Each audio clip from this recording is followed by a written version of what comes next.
How to fix trades for how to fix trades layout. Hello guys, if you want to fix this problem, first step click settings, click apps and notifications, click apps and scroll down for share your app trades. After these steps,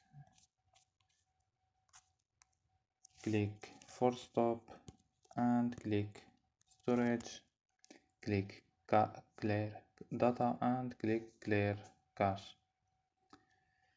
After these steps, don't forget turn on airplane mode and turn off airplane mode. So don't forget like and subscribe. Bye.